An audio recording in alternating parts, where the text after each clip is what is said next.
혹시 한 번쯤 죽음이라는 경계를 뛰어넘어 장생에 이르고 더 나아가 우주 만물과 하나가 될 수 있는 어떤 수행이 정말로 존재할까 궁금해 보신 적 있으신가요? 옛 전승에 따르면 선도장 생법문이라는 특별한 방법이 있다고 전해집니다. 이 법은 복희 시부터 시작되어 광성자, 황제, 노자 등 고대의 성인들이 대대로 전수해왔다고 합니다. 이게 단순히 신화나 전설이 아니라 범인이 선인 선인으로 거듭나기 위한 아주 구체적인 수행 체계를 담고 있다는 거죠. 옛사람들에게 선도는 단순히 도교 문화의 신비한 상징이 아니었습니다. 그것은 생명과 우주의 비밀에 대한 가장 극적인 탐구이자 정정과 기기, 신신이라는 세 가지 보물을 통해 몸과 우주를 이어주는 에너지를 일깨우고 궁극적으로는 시간과 공간, 심지어 생사까지 초월하는 경지에 이르는 길이라고 했습니다. 그래서 선도는 육체적인 단련일 뿐 아니라 정신적 각성과 통찰을 요구하기도 합니다. 전해지는 이야기 중에는 수행을 극한까지 이룬 사람이 바람을 타고 걸어 다니거나 육신을 벗어나 자유롭게 천지를 누비게 되었다는 말도 있고, 혹은 생명의 족쇄를 완전히 끊어내 우주와 하나가 되었다고 믿는 이들도 있습니다. 이 선도장 생법문의 비밀이 과연 무엇인지, 그리고 그 길이 정말 존재하는지, 또 세상에는 잘 알려지지 않은 어떤 수행 방법들이 숨어 있는지 궁금해집니다.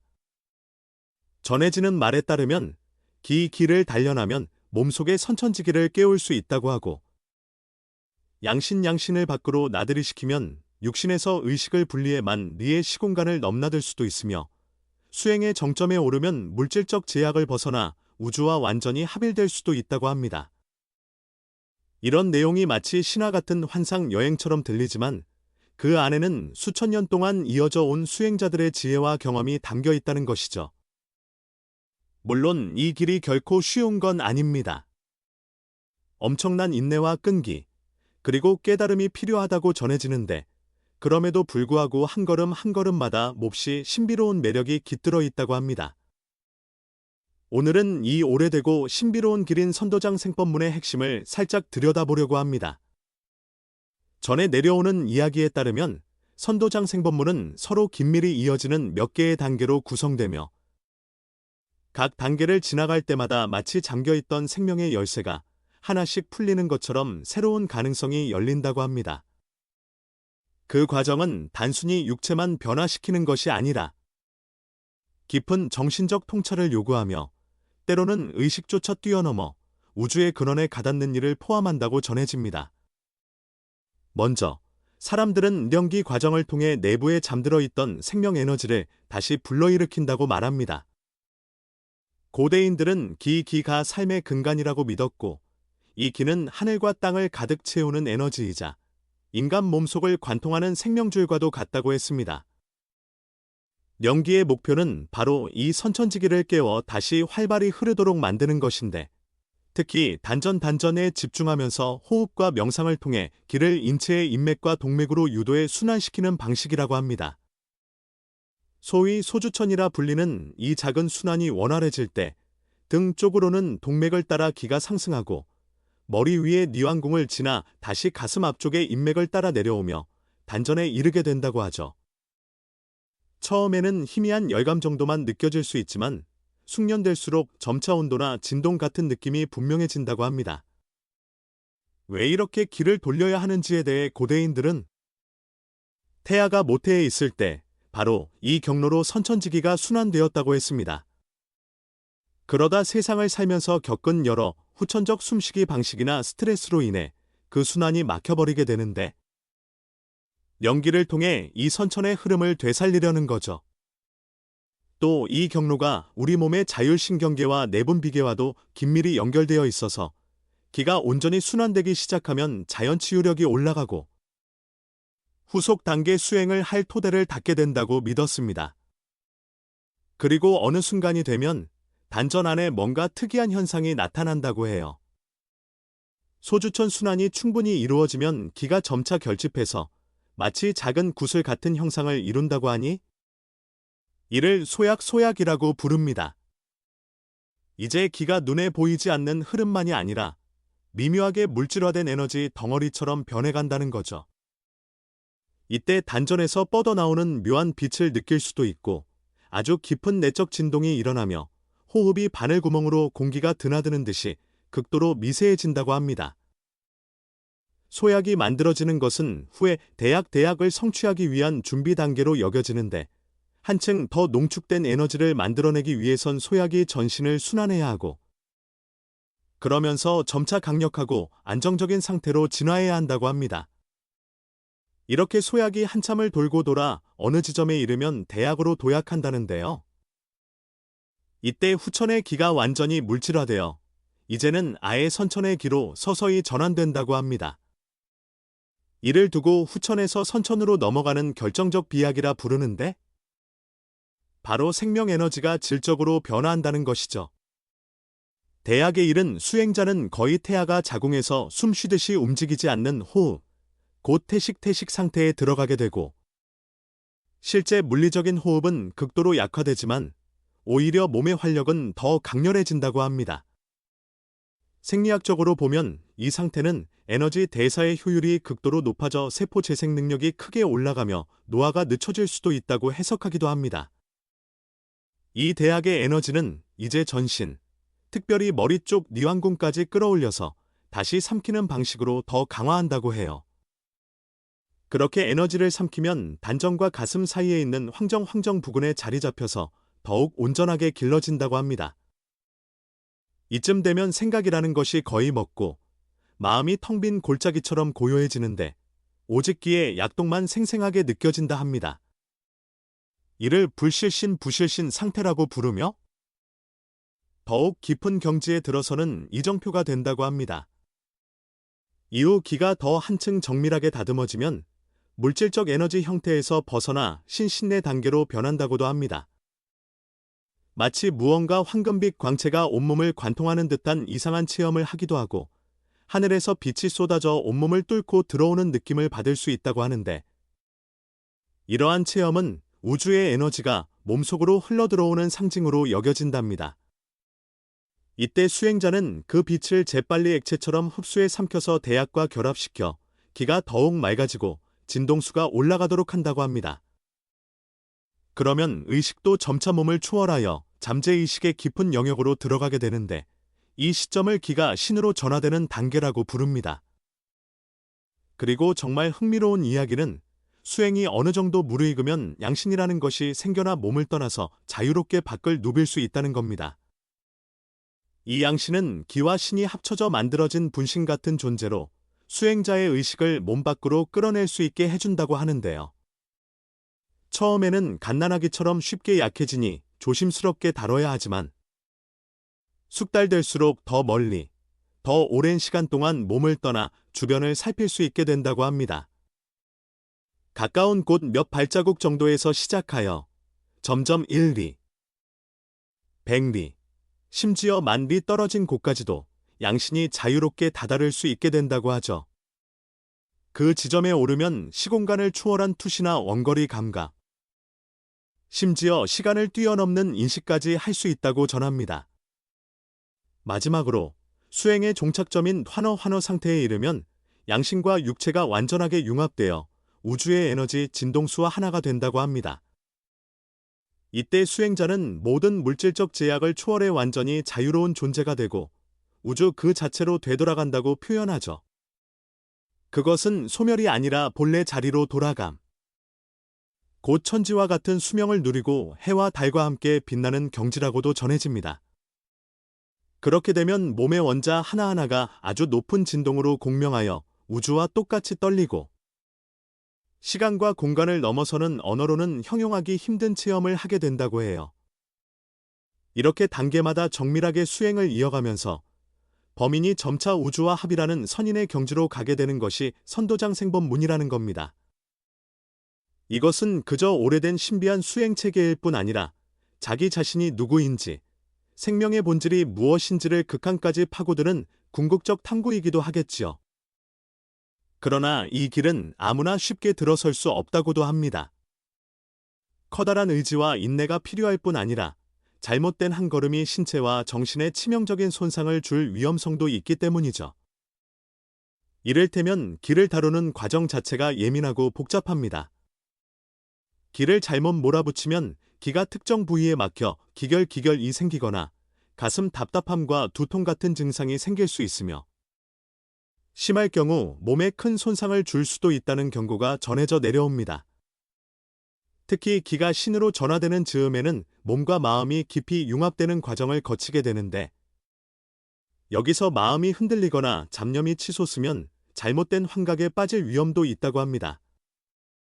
또 양신을 밖으로 꺼내는 단계에서는 시간을 잘못 조절하거나 돌아올 길을 놓치면 의식이 육체로 돌아오지 못하는 심각한 상태에 빠질 수 있다고 해요. 이렇듯 선도를 통해 영원한 생명이나 초월적 경지에 이르려는 길은 정말 많은 위험과 시련을 수반합니다. 그래서인지 선도장 생법문은 몇몇 서로 다른 유파로 나뉘어 오랜 세월 동안 발전해 왔는데 이 유파들마다 수행 방법과 철학적 해석이 조금씩 다르다고 합니다.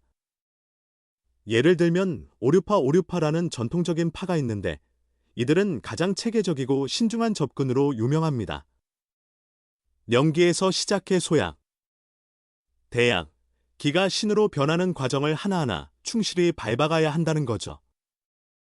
특히 양신 추류 단계를 다룰 때 처음에는 몇 발자국 이내만 허용하고 이후 조금씩 반경을 넓혀야 안전하다고 강조합니다. 오류파는 긴 세월에 걸쳐 차근차근 진행함으로 위험을 줄일 수 있지만 빠른 변화를 기대하는 이들에게는 인내심이 매우 많이 필요하다고 알려져 있습니다. 반면 운유자파라는 유파는 더 빠른 수행을 추구합니다. 그들은 특수한 동굴이나 폭포, 영산처럼 기가 농축된 장소에서 천원신단 같은 특별한 에너지를 받아들이면 수행 과정이 크게 단축될 수 있다고 주장합니다. 다만 이렇게 기를 빠르게 끌어쓰는 방식은 그만큼 위험도 크다고 비판받기도 하죠. 오류파에서는 운유자파를 두고 자연의 리듬을 무시한 채 성급히 수행을 서두른다고 지적하는 한편 운유자파 쪽은 현대 사회에서는 오랜 시간 기다릴 여유가 없는 사람들이 많으니 어쩔 수 없이 좀 더 효율적인 길을 모색한다고 맞받아칩니다. 또 한쪽에는 무위파라는 유파도 있습니다. 이들은 매우 단순한 접근을 취하는데 말 그대로 어떤 뚜렷한 단계나 기법을 거의 사용하지 않습니다. 오직 아무것도 생각하지 않는 고요에 들어가서 그곳에서 자연스럽게 기가 순환하게 내버려두는 방식을 중시하죠. 겉으로 보면 참 쉬워 보이지만 실제로는 높은 수준의 내면, 안정과 텅 빈 마음 상태가 필요하기 때문에 제대로 해내기가 결코 만만치 않다고 합니다. 그럼에도 불구하고 무위파의 수행은 불교선선과 닮아 있어 인위적인 모든 것을 버리는 태도가 오히려 도에 가까이 가는 길이라고 믿는 사람들이 따르기도 합니다. 반대로 다른 파에서는 구체적 검증 없이 그냥 방치하는 식이라 위험성과 효과를 가늠하기 힘들다고 비판하기도 합니다. 그리고 명소근파라는 유파도 있다고 하는데 이들은 커다란 위험 부담을 안고서라도 더욱 직접적으로 숨어있는 맥을 열어젖히는 방법을 쓴다고 전해집니다. 어떤 이는 이를 두고 교가의 쿤달리니와 비슷하되 훨씬 과감한 방식이라고 이야기하죠. 특히 머리 위쪽으로 기가 치밀어 오르는 것을 지나치게 강제하면 극심한 두통이나 발열, 심각하면 뇌손상까지도 일으킬 수 있다고 전해지며 실제로 역사 속에서 실패 사례가 여러 기록되어 있다고 합니다. 그럼에도 불구하고 명소근파를 지지하는 이들은 천부적으로 뛰어난 자질을 가진 사람이라면 빠른 깨달음에 도달할 수 있다라고 주장합니다. 결국 선도장 생법문이라는 이 거대한 수행 전통은 학파마다 길이 달라서 누가 정답인가? 라고 단정 지을 수 없는 복잡한 풍경을 보여줍니다. 천천히 차근차근 가는 이가 있는가 하면 좀 더 빠른 성취를 바라는 이도 있고 아예 아무 방법도 쓰지 않고 순리대로 모든 것을 놓아버리라는 이들도 있다는 것이죠.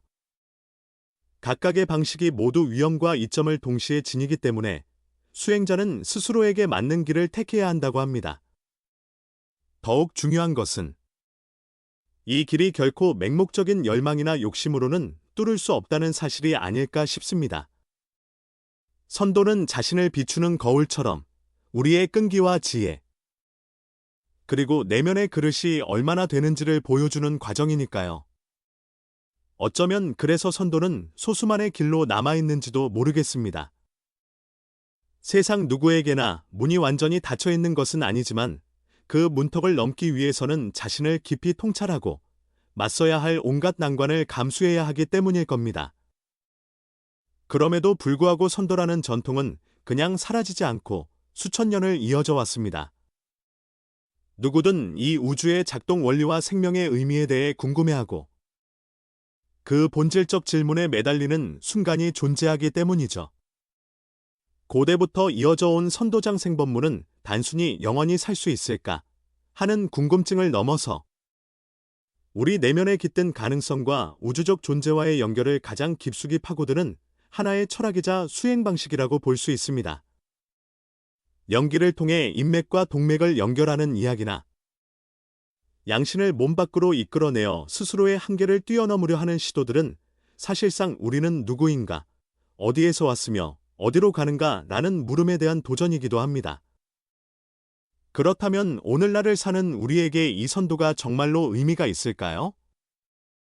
어떤 사람들은 고대의 신비 전설일 뿐이라며 대수롭지 않게 여기기도 할 테고, 또 어떤 사람들은 혹시 그 이면에 엄청난 지혜가 숨겨져 있는 것은 아닐까 하고 궁금증을 품을 수도 있겠지요. 어쩌면 우리의 사회가 너무 외향적으로 흘러가고 물질적인 가치나 정보의 홍수에 치여 살다 보니 오히려 이런 내면 수행이나 우주의 본질에 대한 질문이 더욱 필요한 시점일 수도 있습니다. 실제로 선도를 진지하게 연구하는 이들은 이 수행이 가져다주는 가장 큰 메시지가 우리는 스스로가 생각하는 것보다 훨씬 큰 존재라는 깨달음이라고 말합니다.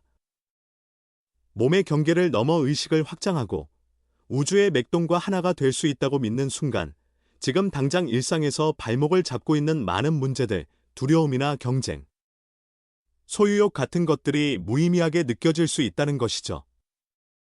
물론 선도를 실제로 시도해볼지는 각자 선택의 몫입니다. 위험과 수많은 난관을 무릅쓰고도 이 길을 걷겠다는 결심이 없다면 차라리 멀리서 지켜보는 편이 나을 수도 있습니다.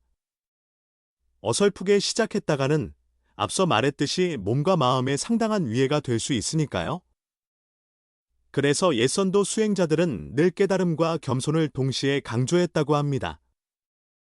그 길은 스스로 내면을 밝히고 일상의 욕망을 깨끗이 씻어내는 과정 없이는 한 발짝도 나아갈 수 없으니 말입니다. 결국 선도장 생법문의 가장 깊은 가르침은 육체의 수명을 단순히 늘리는 것만이 아니라 혼과 마음이 진정한 자유를 얻는 데 있다는 겁니다. 외부 세계를 정복하거나 더 많은 재물을 모아도 영원한 만족은 없다는 걸 고대인들은 이미 알고 있었던 셈이지요. 그래서 그들은 하늘과 땅, 해와 달, 우주를 바라보며 우리 또한 그 부분임을 자각하고 다시 그 근원으로 돌아가는 길을 모색했던 것입니다. 살다 보면 이런 선도의 이야기가 말 그대로 환상처럼 들릴 수도 있지만 그것이 우리에게 던지는 질문은 생각보다 실제적일지도 모릅니다. 나는 정말 내 내면을 들여다보고 있는가? 내 기와 마음은 오늘 어떠한가? 과연 나는 자유로운가? 이런 물음에 가끔이라도 답해보는 과정 자체가 이미 선도의 첫걸음이 아닐까 합니다.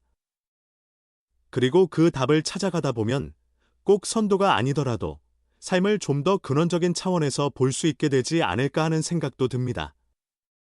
결국 선도장 생법문이라는 이름으로 전해지는 이 유구한 가르침은 기술적 방법론보다는 내면을 투명하게 바라보라는 근본의 메시지를 담고 있는 듯합니다. 사람마다 선택지는 다르겠지만 한 번쯤 이 신비롭고도 위험한 길이 오래도록 지켜져 온 이유를 떠올려 볼 만하지 않을까요? 그것이야말로 우리 존재 깊숙한 곳에서 스스로 어디로 가야 할지 방향을 찾도록 부르는 우주의 소리일 수도 있으니까요.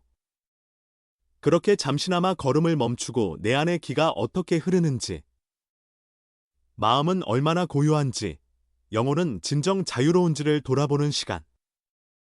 어쩌면 이 질문이 선도의 가장 큰 비밀일지도 모릅니다.